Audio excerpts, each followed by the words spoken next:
Happy 4th of July, race fans. Welcome to round 3 of season 7 of the Attrition Sim Race Campus Oval Series. Tonight we are in Thompson, Connecticut at the Thompson Speedway Motorsports Park for 101 laps of late model action. Thompson Speedway was opened back in the 1940s and is 0.62 of a mile or 1 kilometer in length. This track is very popular up in the Northeast. They host the Sunoco World Series as well as the Thompson 300, and they race all sorts of cars from late models like we're driving here tonight, SK modified, street stocks, mini stocks, midgets, you name it, they race it here at Thompson Speedway, and they have been racing them here since the 1940s. Attrition Sim Race Campus, of course, celebrating 5 years of racing. They initially started back in 2017 as a multi-class road racing series, which they still have going on today, albeit with some changes to the cars and the classes that are used in their series. As of right now, the Attrition series uses the MX-5 and TCR cars for multi-class races at 7 p.m. Eastern, every Monday. Following that, of course, we have what we're broadcasting right now, the Oval Series, which are 101 lap or 101 mile races on ovals with the late model. And then on Tuesdays at 9 o'clock Eastern, they have the Dirt Series featuring heat races with the Pro Late model. And I'll tell you what, race fans, I don't broadcast the Dirt Series for Attrition, but those races get pretty wild sometimes. It's definitely worthwhile checking out if you are interested in any of the 3 divisions hosted by Attrition. You can find out more about them at asrcracing.com or at asrcracing on Twitter. That said, though, it looks like our drivers are just about finished up with qualifying. So how about we go take a look at our starting grid, presented by Sim Racer Hub and Major's Garage. Starting on pole tonight in the 333 entry is Isaac Snyder, making his first start in the Oval Series since its very first season back in January of 2021. To his outside is Harry Grindell in the number 5 machine, who is also making his very first start since season 1 of the Oval Series. Starting off row 2 in the 3rd position is Jason Gardner in the number 93 entry. In 4th place, 3-time Oval Series champion and the winner of both races in the Oval Series so far, Brian Zabelski in the number 85. In 5th place tonight is Garrett Hess in the 400 entry, who is making his second start in almost a year with the Oval Series. In 6th place, driving the number 14 Justin Wilson tribute entry is Nico Morelli. In 7th place is Jason Mong in the number 70. And finally, rounding out the field tonight in a very special 4th of July paint scheme is Johnny Bell with the Lernerville TV entry driving the number 27. There is a little bit of an issue with the timing and scoring, so starting off on pole tonight, Isaac Snyder in the number 13 machine you see there will actually be coming up as the 333 entry on our timing and scoring tower. And I believe Harry Grindell also has a different number on his transponder than he has on his car. Harry Grindell will show up on our timing and scoring as the 5 entry, but his car paint scheme, as you can see on the outside of Isaac Snyder, is actually the number 70. So keep that in mind, race fans. That said, the pace car is just about off, and we are getting ready to go green flag racing here at Thompson Speedway. And off we go. Isaac Snyder off to a great start, quickly going up to the high line, which is something we haven't seen drivers do much at all in the past 2 races, but Thompson Speedway is a bit of a different track from most of the ones we've gone to. The very middle of the track tends to actually be the preferred racing line here, which is definitely unusual from what we've seen from some of the other short track ovals on the iRacing.com platform, where you want to keep it down as low to the apron as possible. But that is not the case here tonight at Thompson Speedway. Isaac Snyder already making a decent bit of a gap between himself and the rest of the field. Of course, setting the best lap that time by with a 20.7. Every other driver setting almost a 21, if not above a 21. Isaac Snyder, primarily a road race driver, and also I believe he does a lot of endurance events, so it is exciting to see him out here on the oval side of things and being just as dominant as he is in his road course experience.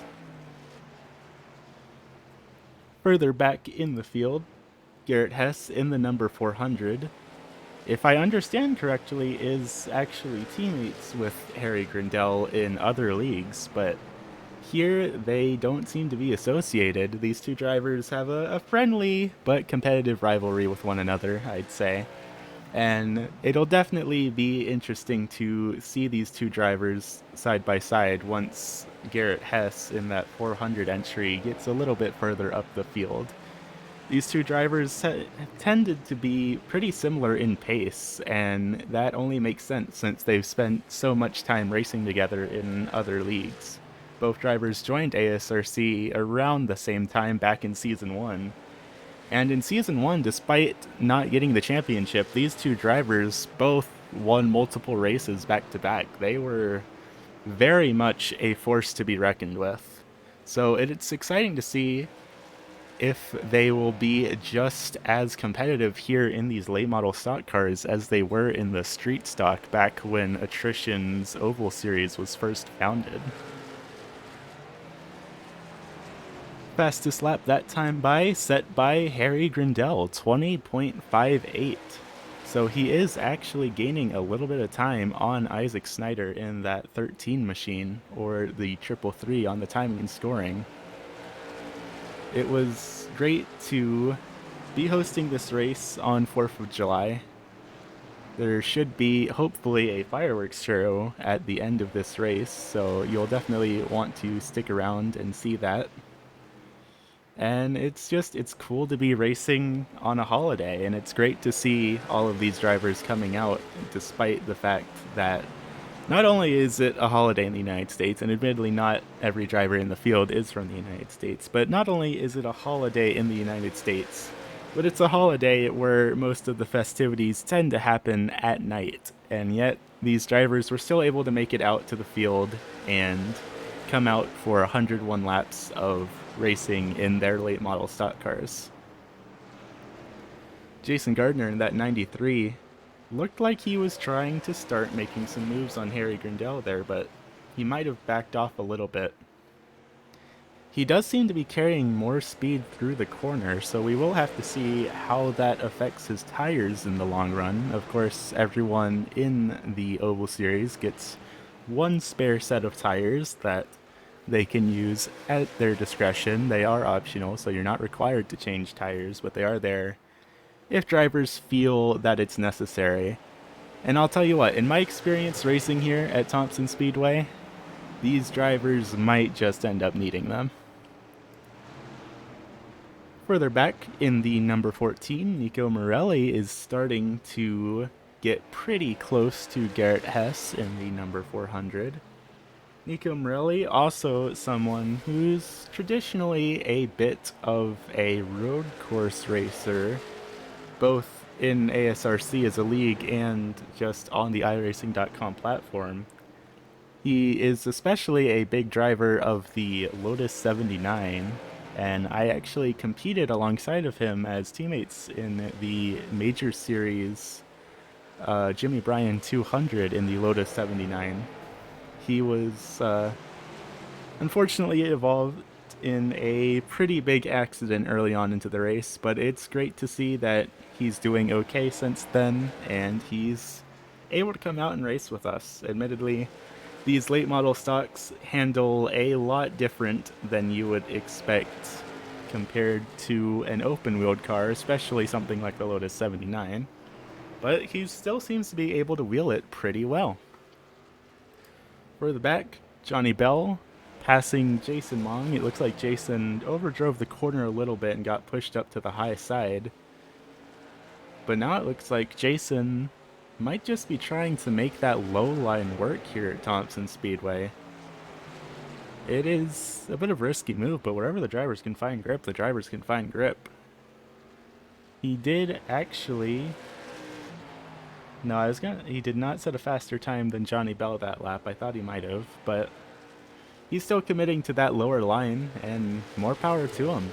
It might just pay off in the long run. We will have to see. We are almost a fifth of the way through this race, so there's still plenty of time for drivers to make mistakes, plenty of time for the track to rubber in, and plenty of time for this timing and scoring sheet to look vastly different than it does right now. We will just have to see as these next 80 laps tick down. Our closest battle currently still up in the front between Isaac Snyder, Harry Grindell, and Jason Gardner. About 0.3 of a second between each car, with a little bit of an extra gap further back for Brian Sadelsky in that 85. Harry Grindell driving for Team Kamikaze. I am not sure what actually their team does. I tried to reach out to him, but I did not hear back. But I do believe I saw Garrett Hess at one point using a Team Kamikaze paint scheme. So these two drivers do definitely have a history with one another. And it'll definitely be interesting to see how that friendly rivalry between the two plays out further in the season. Garrett Hess driving in that purple Winter Rider machine. He tells me that it is a Finnish symphonic metal band, and I'll tell you what, race fans, their album art looks very nice on that late model stock car. The purple is not really a color we see very often with the drivers of the Oval Series, so it definitely stands out quite a lot, especially here in the sunset in Thompson, Connecticut. Further up in the front, the gap is slowly closing between our race leader and Harry Grindell. Isaac Snyder currently having led every lap of the race after starting on pole. We'll just have to see if he can keep this pace up. He has been fairly consistently setting the fastest lap, if not Harry Grindell or Jason Gardner. Our top three pretty much setting the fastest lap of the race every time by. We'll just have to see if Isaac Snyder can keep that pace up without burning off his tires too much, because tire management is definitely something that is going to come into play here tonight. These cars do not really like it when you put a lot of weight on the right side tires, and Thompson Speedway having such a weird preferred line that it does compared to some other tracks can definitely make the tires get very hot very quickly if you don't do things correctly. The gap continues to get further tighter between our top three as Jason Gardner in the number 93 Rebestis Brakes entry closing the gap with Harry Grindell, about still 0.3 of a second of a gap, fluctuating between that and 0.2. So these drivers are definitely keeping it fairly close to one another. Thompson, being a short track like it is, pretty much all of the tracks on the schedule are short tracks like these, so they're not big enough for drafting to come into effect like you would see with NASCAR cars on some of the larger tracks out there. But losing ground on the leaders still is not something you want to be doing, because every second of time you lose on the leaders is time you have to try and make back later in the race. And admittedly, that has worked out for drivers in the past, especially drivers like Johnny Bell in that Lernerville TV entry. Johnny Bell has shown himself to make some very, let's say, daring strategies, both with tire and fuel conservation. Fuel is something that has to be considered in this series. Not every track you'll need to take fuel at, but some of the longer ones, which I do believe Thompson is, are tracks that you are going to have to consider your fuel mileage. These late model stock cars here with the Oval Series have their fuel tanks limited to 40% of the maximum, so generally speaking, it skirts very close to running out at the 101 lap mark, if not being a couple laps short. So sometimes we have fuel strategy come into effect, and we saw that back at the Irwindale Speedway for our opening race, where Johnny Bell tried to go the whole race on a fuel conservation strategy and not have to make a pit stop. But unfortunately, it did not work out for him when he ran out of fuel with 6 laps to go. That must have been a very painful feeling for him. But either way, Johnny Bell is someone we're going to have to keep an eye on, because he really likes doing his unorthodox pit strategies, and sometimes they just put him way up at the top of the tower.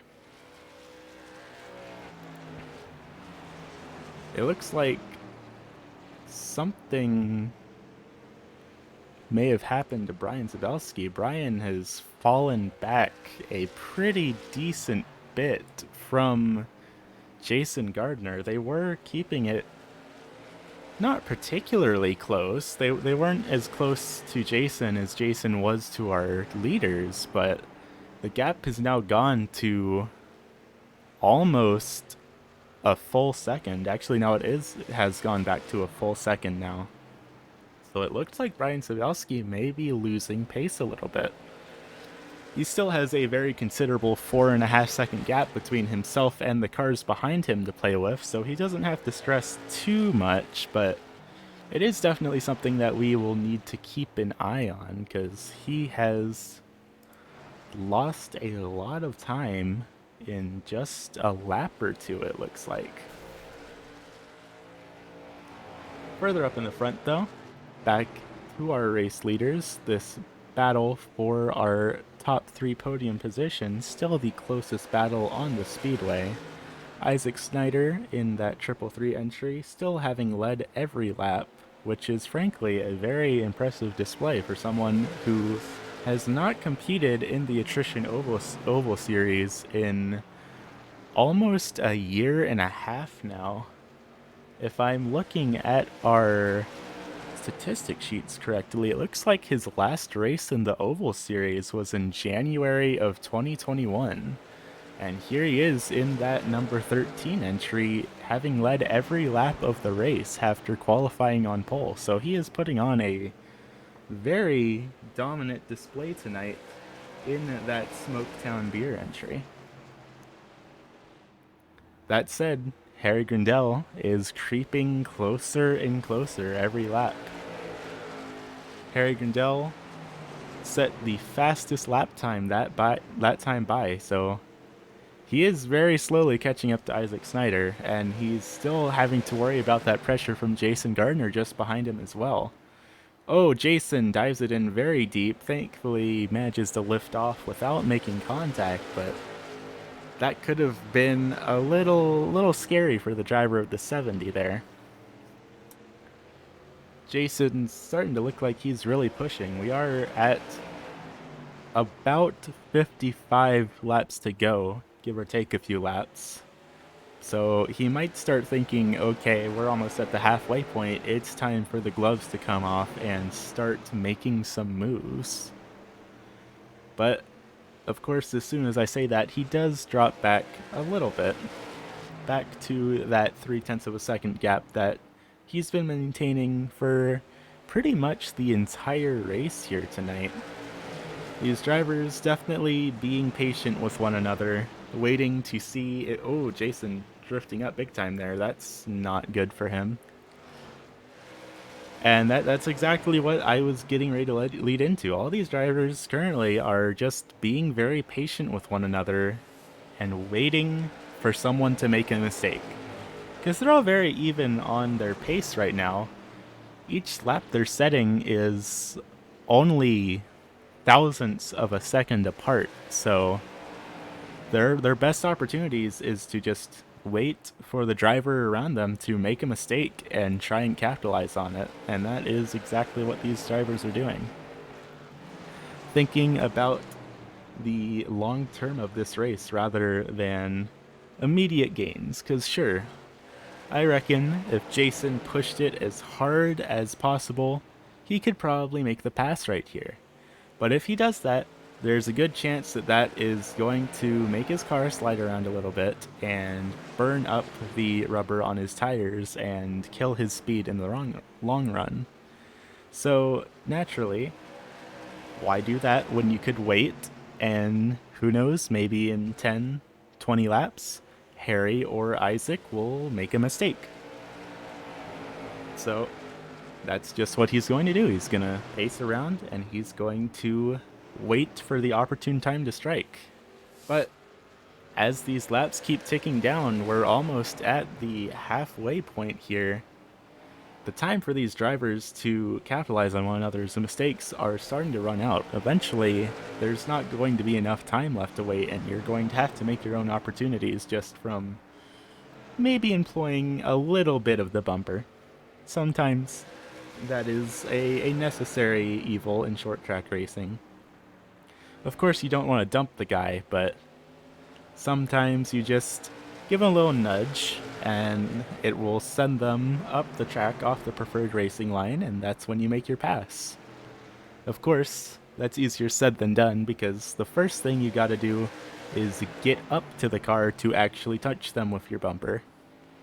Which admittedly, a handful of times it looks like Jason Gardner was getting prepared to do.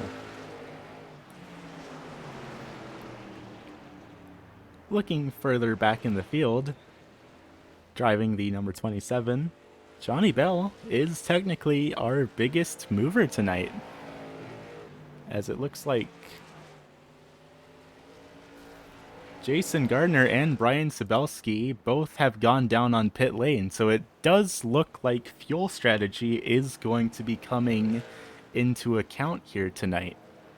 That might very much shake up our field here tonight. Jason and Brian being the first two cars to pit, and it looks like they're also going to be taking tires along with the fuel. 2 tire stop for both of them, 2 tires and fuel. Isaac Snyder, still your current race leader, but that bumps up Garrett, Nico, Johnny, and Jason up a couple of spots. We'll just have to see if after these pit cycles come through, where these drivers will be. It is a little funny that these drivers started doing their pit cycle right as I was about to start talking about our race's biggest mover of tonight. And now there's no real reason for me to talk about it until after the pit cycle evens itself out. But I suppose I can. None other than Mr. Absurd and Daring Fuel Strategy himself, Johnny Bell, is up 4 positions from where he qualified. He is tonight's biggest mover as we pass the halfway point tonight. Up until this fuel cycle started, Johnny Bell was actually the only driver to have completed a pass this entire race, having gotten around Jason Mon, who was in last place at the time, now up in 5th as the fuel cycles start to cycle through. And looky there, Isaac Snyder in that number 13 is now having to deal himself with lap traffic. Jason Mong goes down low and lets him by. Of course, blue flags are purely informational on iRacing.com. You do not have to serve them, but it is always polite to do so, and respect, of course, is one of the founding principles of Attrition Sim Race Campus. The motto of the series pretty much has always been grid your reputation, and that means treat other people with respect. The way you drive on the track is going to affect the way people think of you. So drive with respect, and respect will be given back to you. Jason Mong, now our next driver in the pits. Isaac Snyder as well going in. I will be curious to see if Isaac takes tires or not. Being our current race leader, I would imagine that he needs to. And yep, Isaac is taking 2 tires. That seems to be the trend for this pit cycle so far. 2 tires and fuel. Nico Morelli and Johnny Bell, now our last 2 drivers on the speedway to have not made their pit stops. It will be curious to see if Johnny Bell in that 27 tries to push his car to its limits just a little and do a no-stop race. It did not work out for him at Irwindale, coming 6 laps short on fuel. But who knows? He might just be able to make it here at Thompson. Jason Gardner and Harry Grindell battling side by side for position. These 2 drivers were pretty much nose to tail all race so far, up until this fuel cycle, and now Jason has managed to get around Harry. Up until this point, Jason was having a lot of difficulty with that, but he has made the pass here tonight, as it looks like Isaac Snyder is now going to pull alongside Harry Grindell for the pass. Isaac, both drivers off the preferred racing line there, but it looks like Isaac is going to get the pass done. Johnny and Nico still our last 2 drivers to not have pit in the 14 and 27 respectively. So once those 2 go through their pit cycles, Jason Gardner will be your new race leader in that number 93 machine. That said, it does make sense that Nico and Johnny are trying to stay out, especially Johnny. Aside from Johnny's rather unorthodox pit strategies, there also are bonus points awarded to every driver who leads a lap. So I would imagine that Johnny is doing just that, waiting for Nico to pit in so that he can get the bonus for leading at least 1 lap, which he now has as Nico Morelli goes in for his pit stop. Johnny Bell, your new race leader. If that will last, we will have to see. If he tries to stay out for the entire race like he did back at Irwindale, he might just stay in that position, but he will have to do some massive fuel saving to make that work. Further back in the field, Isaac and Jason are now battling out. Isaac was our initial pole sitter and currently has led the most laps of the race. Looking like he's battling to try and take that 2nd place position back from Jason. If he does manage to do it, then once the pit cycle completes, whenever Johnny Bell pits in, then Isaac will be back to our race lead position. But he's got to earn it before that happens, and I would imagine Jason is not going to let him have it very easily. Jason working that high. Oh, we have contact and trouble on the front stretch. That's not good. Both Isaac and Jason look like they have pretty heavy damage from that. And that was a little tragic to see, because it was almost an exact frame-by-frame, moment-by-moment recreation of a wreck that Jason and I were involved in the previous season at Thompson. Something about the exit of turn 4 just... It gets to these drivers. It's a very weird shape. Let's take a look back at that incident.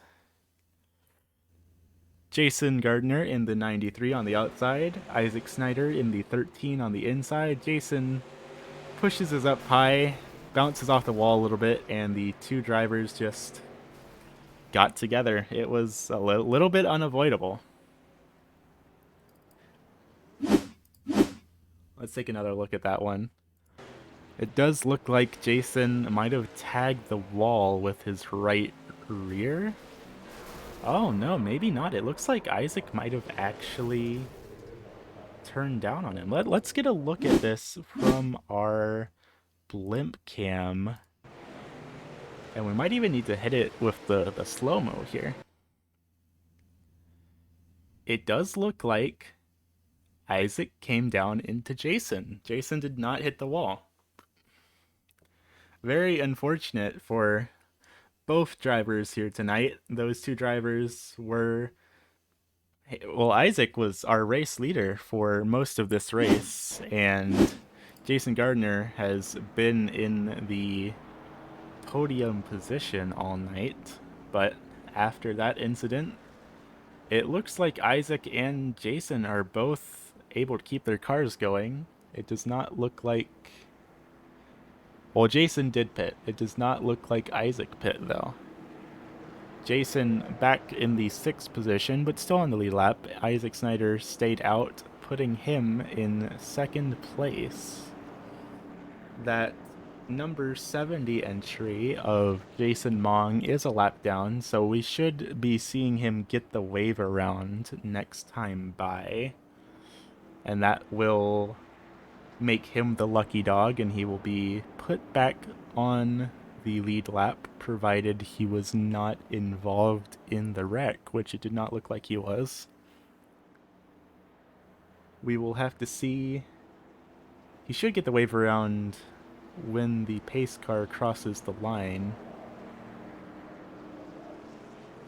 Interesting. Alright, there he goes.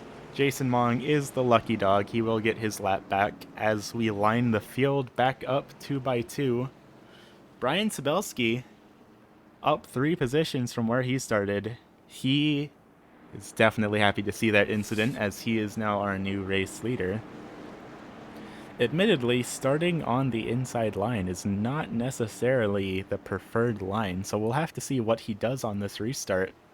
The pace car is off, and we are going back racing at Thompson Speedway. It looks like Isaac Snyder might have been down on power there. There was a little bit of a checkup through the field. That outside line did not get going very well, and it allowed Brian Sabelski to get a very nice little gap going for himself.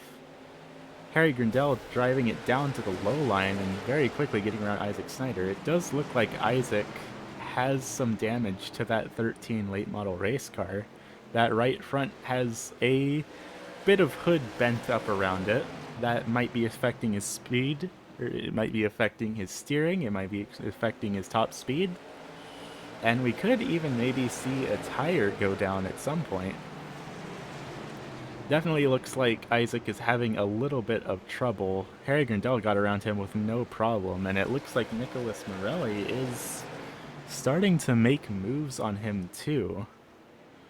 Nearly a bit of a bump there as Harry Grindell sends it down way low to try and get around Brian Sabelski in that NTO entry. Brian Sabelski, of course, streams all of his races at twitch.tv/NihonTiger. I don't believe he's streaming tonight because he was feeling a little bit under the weather, but he streams almost all of his races in iRacing on twitch.tv/NihonTiger. So definitely be sure to check him out. Oh, trouble back in the back. Nico Morelli is off the track. It looks like he might have gotten hooked a little bit there. I'm not quite sure what happened. Let's see if we can't go back and take a real quick look at what happened to the driver of the 14. Yep, just a little bit of contact with Jason Gardner. Sent him off in the grass, but he's okay. He's still going. Up in the front, Harry Grindell sending it way down all the way to the apron, yet again trying to make the car stick and get around Brian Sabelski in that 85, but it's just not wanting to do that. That lighter surface down at the very bottom of the racetrack is not particularly grippy for these tires, and you can make passes there. I wouldn't call it a desperation move, but it's something that generally does not work unless you get very lucky. But with 20 to go, you have to try everything you have up your sleeve to try and get this race win. Brian Sabelski is riding the preferred line very well. Harry Grindel. Oh, trouble. Caution number 2 is out for Nico Morelli. Off the track again. It looks like he might have gotten hooked again. Let's see if we can take a look back at what happened there. Nico Morelli in that number 14 machine there. Just a bit of a tap from Johnny Bell to the left rear. It looks like the drivers might have been sending that to a 3-wide situation, which, I mean, I can't blame them for that. We're getting to very close to the end of the race here, and sometimes you gotta try and make risky moves like that happen, and it looks like there just was not anywhere that Nico Morelli could go. Let's take a look on board with Johnny Bell's helmet cam. Yeah, you can see it there. Johnny might have driven a little bit harder into the corner than he meant to, slid up, made contact with the left rear quarter panel on Nico Morelli's car, and there was just nothing Nico could really do but go along for the ride there.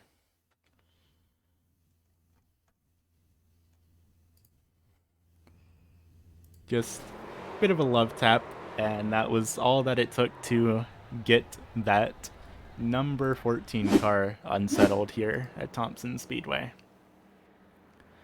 Brian Sabelski, still our race leader.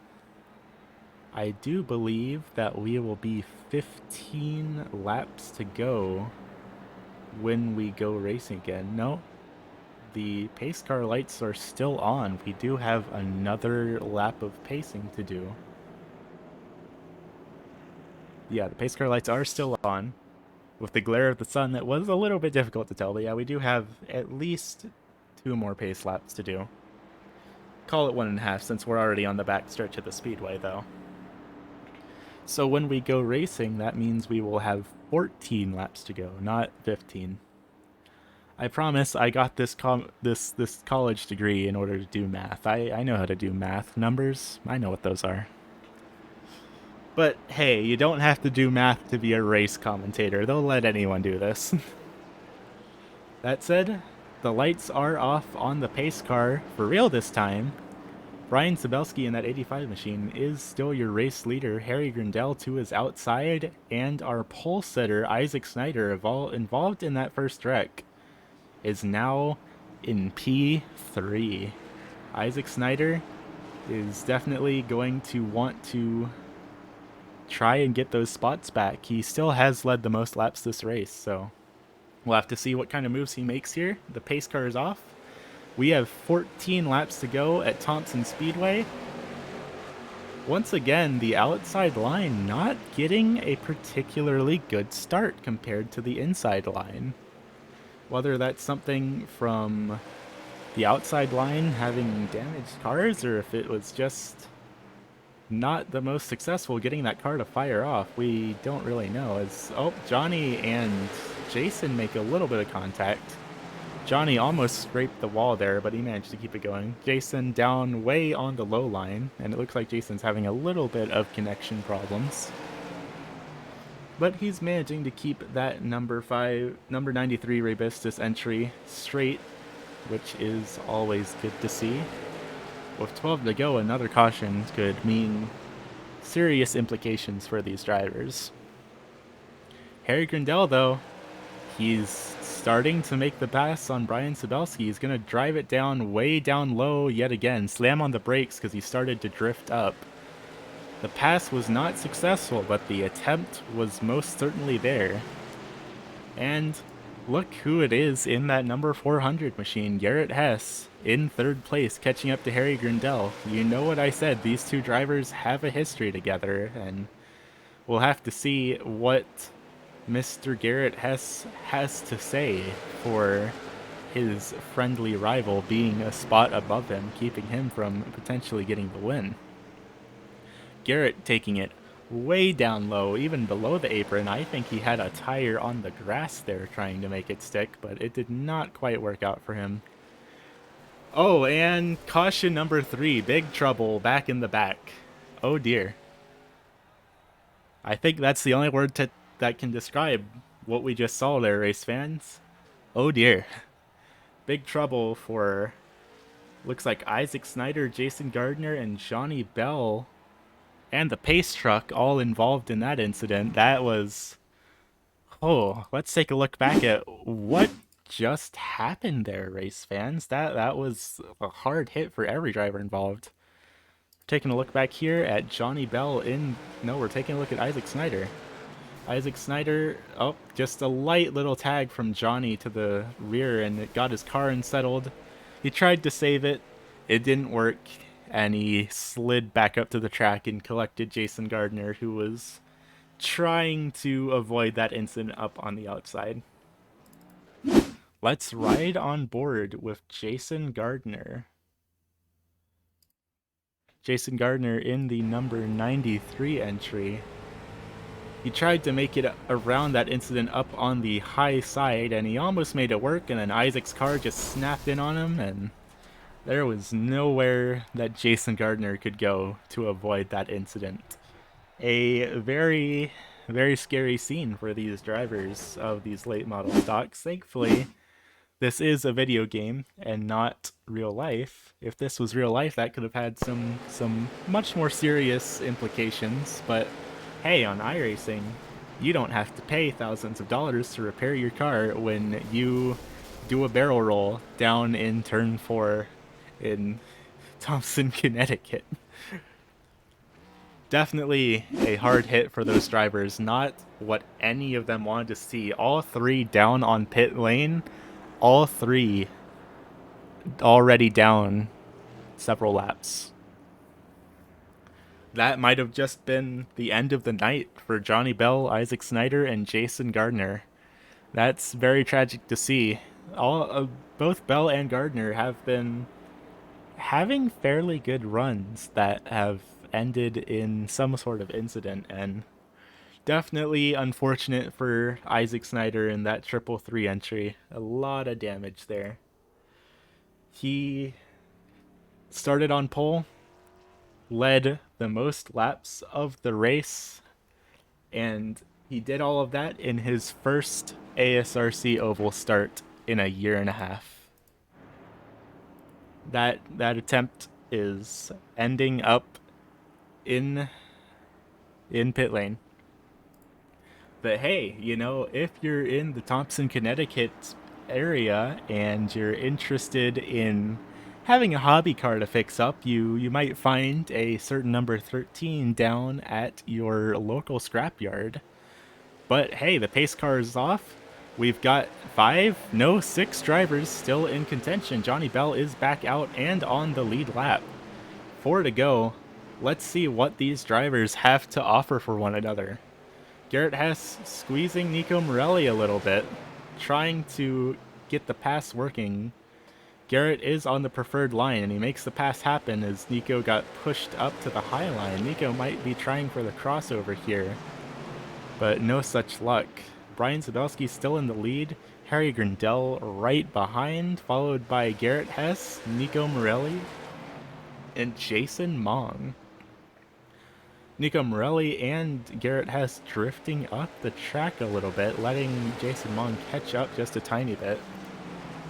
Harry Grindell is going to dive it way down to the apron yet again, trying to make the pass on Brian Zabelski, but he can't make that apron work out for him here tonight, race fans. As much as he tries, it doesn't seem to be working for him. The white flag is up in the air. It all comes down to 4 more corners, race fans. Garrett Hess followed closely behind by Nico Morelli. Harry Grindell getting closer and closer to Brian Zabelski. He has 1 more corner to try and make this work. Brian Zabelski, despite all odds, wins here at Thompson Speedway Motorsports Park to be our 3-time back-to-back-to-back Season 7 race winner. Ryan Sabelski put up a heck of a fight. He was back in fourth for a decent bit of this race, but he managed to work the fuel strategy and work the cautions into his favor, and he got it done for a third time in a row here at Thompson Speedway Motorsports Park. Brian Sabelski, of course, driving that NTO entry, which is a bit of a throwback, bit of a parody of the 1997 NASCAR Busch Series Kyle Petty NWO entry. Of course, turned to NTO because his Twitch channel is twitch.tv/Nihon Tiger. Definitely be sure to check out his Twitch channel. He broadcasts all of his points of view of races in the ASRC racing series, as well as Minecraft and a couple other games. Brian Zabelski putting on a bit of a burnout for our race winners here tonight. Brian Zabelski, 3-time champion, now 3-time series season 7 winner here at the Thompson Speedway. This is the part where I try and call up our drivers. We'll see if they actually answer the radio tonight. All 3 of them do have Discords, I believe. Let's try and dial up our race winner, Brian Sabelski.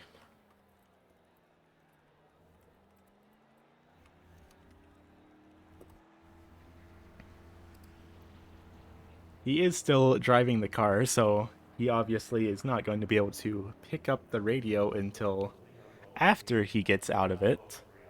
He does bring it to a stop there, so let's see if we can get a word with our race winner here tonight, Mr. Brian Sabelski.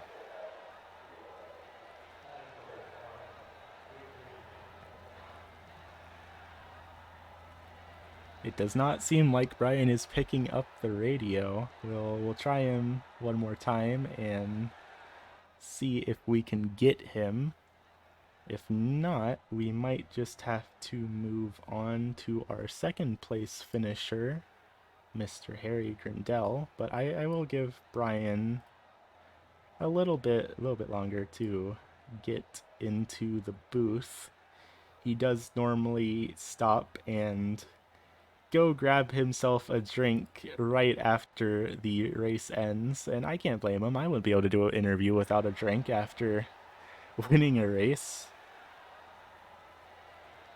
And here he is, Mr. Brian Sabelski, 3-time champion and now 3-time Season 7 winner. You made it happen again, Brian. How's it feel? This one actually of the 3, this is definitely the hardest one I've had to work for. My setup was junk all night. It was tight, so I kept having to try and save tire as much as I could, and it really wasn't working. So I don't know. A caution just came out at the right time, involved the right people. Otherwise, I wasn't going to get any. I probably wasn't going to get any further up than 4th. Well, you made it happen. The fuel pit strategies worked in your favor. The several very flashy incidents we had definitely might have paid a bit of help for there, but Yeah. Yep. it happened. You're definitely got a very nice cushion for yourself in the point standings. Going into this race, you had over a 25-point lead on the second place driver, and I'd imagine that gap has been made even bigger now. So I can guarantee you, Aiden, that next week you'll have a new winner because I won't be here. I'm on vacation next week, so. Well, I hope you have a good vacation, Brian. Is there anyone you would like to thank for getting you in victory lane here tonight? Just I guess the usual folks, everyone who's normally watching me. I wasn't streaming tonight because I wasn't feeling super well earlier, so I just decided to not do it. Yeah, everyone who watches me on my usual Twitch channel. Obviously, buddy of mine, Thomas Grau, who did the paint for this season. It's awesome, and I'll be happy to let him know he's got another win on his belt there. And that's really about it. Just obviously Jason and Johnny and everyone for help getting this together. Everyone who showed up tonight. I know it's a holiday, so some people are out, which is totally okay. But yeah, it's good racing. Yeah, it was great to see everyone out here tonight. And of course, thanks you for broadcasting, Aiden. Good to have you here doing that. Of course, I'm happy to do it. Not a problem. I will see you, I guess, in 2 weeks then. Yep. Now let's see if we can dial up our second place finisher, Mr. Harry Grindell. I don't think I've ever actually spoke to Harry before, even when I've raced alongside him, so it will be cool if we are able to dial him up. It is ringing. We'll see if he picks up. He is on Do Not Disturb, so he may not be interested in it. Of course, we will give him a minute or two to decide if he wants to answer or not. But of course, there's no obligation to. It's definitely understandable to want to go celebrate your podium finish and not come up in the booth and talk to talk to me.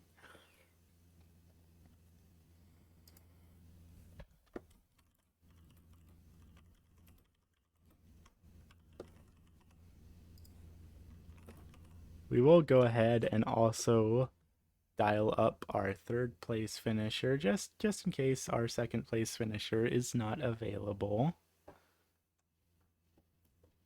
We are now ringing up Mr. Garrett Hess in the 400 Everfrost entry. We may not get either of them, race fans. We're really trying. I might have to make a post race or a pre race announcement from now on that your top three finishers get an interview. Because so far, Brian and Jason have been our only biters this whole season. So we may just have to live with not getting any interviews and just accepting our podium finishers up from the broadcast booth by ourselves.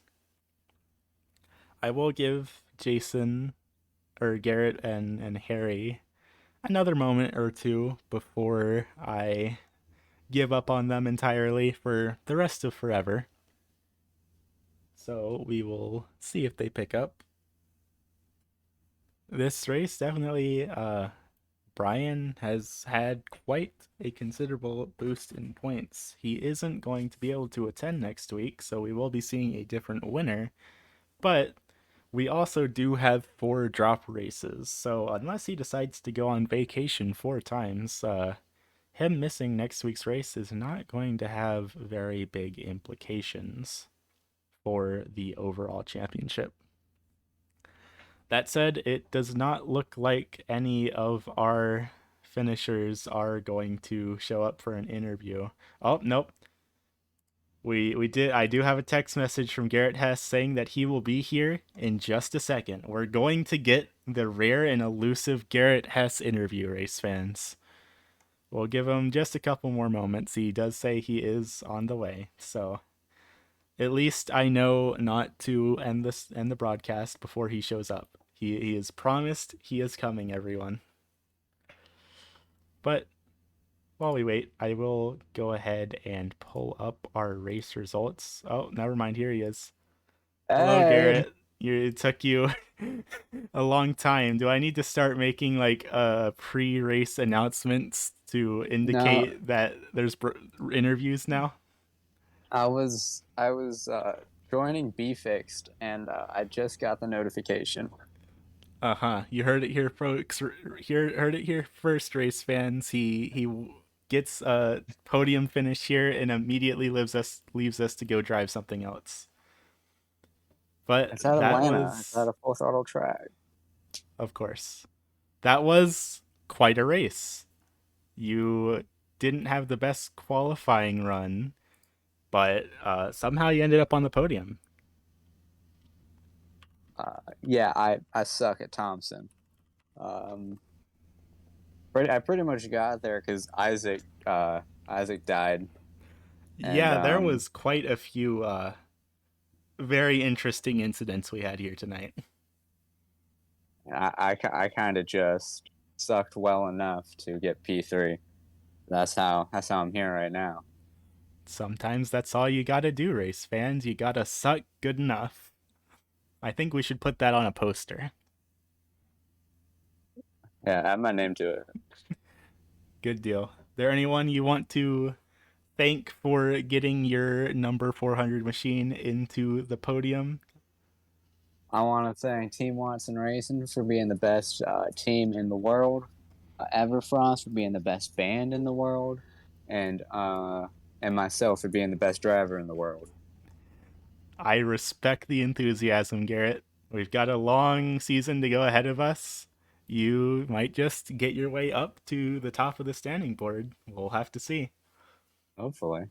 Anything else you would like to say before I throw you out of my booth? I want to say that this race was just an inkling of how good I am. I'm going to win a race, and since I'm the best, it'll be the greatest race of all time. I believe you on that one. There are folks rooting for you. I do know people who don't watch much racing at all, but they said I want the purple car to win. So there are folks rooting for you, Garrett. Awesome. Tell them that they're the best. You got it. Thanks for coming out tonight. Yep. Thank you.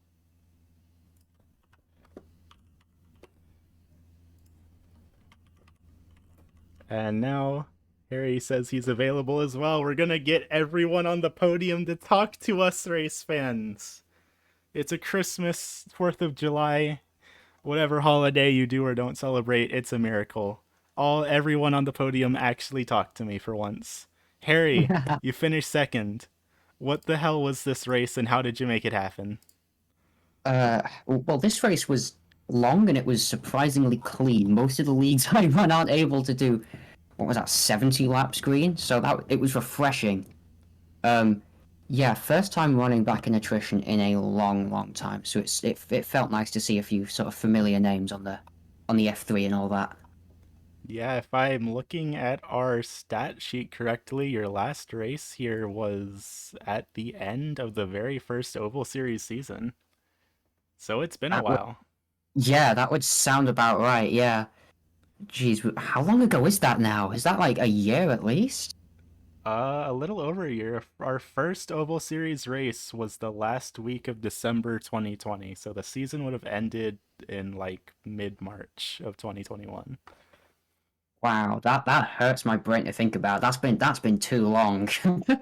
Well, it's great to see you out here again. I know this might have been a one-off thing, but it's always great to see familiar faces out here. Yeah, definitely. I mean, I wanted to run this as soon as I heard that the late model stock was a possibility, but literally 2 weeks before this started, I got promoted from the waitlist to the active roster for real sim racing, so that's been getting in the way. But that's off this week, and I'll try and make a habit of every off week they have. I'll drop by here and do a race or two. Good deal. It's great to see you. Is there anyone you would like to thank for getting your not actually number five into this second place finish? Yeah, I forgot somebody else has stolen 70 now. Yeah, Team Kamikaze is the main one. That's the team I'm a part of and have been for quite a while now. And our backers Soyo. So if anybody deals with Assetto Corsa, they might know that name from Shutoko Revival Project. Soyo is a backer of our team. So shout out to him and shout out to Centered Hosting, our paid sponsor. So shout out to all those guys for sort of being at my back while I do whatever I do. Well, it looks like what you do is get yourself a podium finish after not racing for a year and a half. So, good job. Thanks for coming out. Yeah, pleasure to be here. Thank you for streaming this. I've not raced in so long that there wasn't a stream last time I did this. Oh yeah, no. Last time you raced here, I was busy finishing in approximately 15th every race. But yeah, good to be here. Thank you. Thank you. You heard it here, race fans. We've actually spoke to everyone on the podium. I'm really proud of what we accomplished here tonight on this lovely 4th of July. Before we go, though, let's take a quick look at your official race results. Being our third time race winner now in that number 85 machine was Brian Sabelski. Coming in second, you just heard from him, Harry Grindell in the number 5. Third place to Garrett Hess in the number 400. Fourth place to Nico Morelli in the 14 with Morelli Motorsports.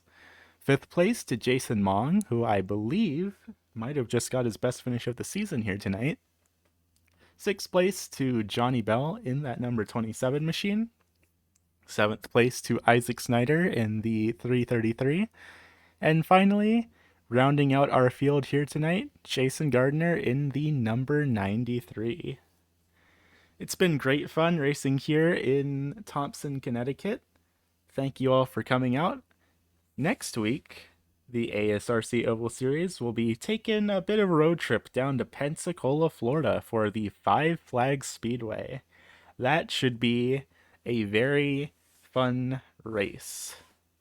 But that's all I got for y'all here tonight. Thank you all for coming out. Of course, if you want to check out the Attrition Sim Race Campus and come race with us, go to www.asrcracing.com, join our Discord, or look us up on the iRacing.com forums.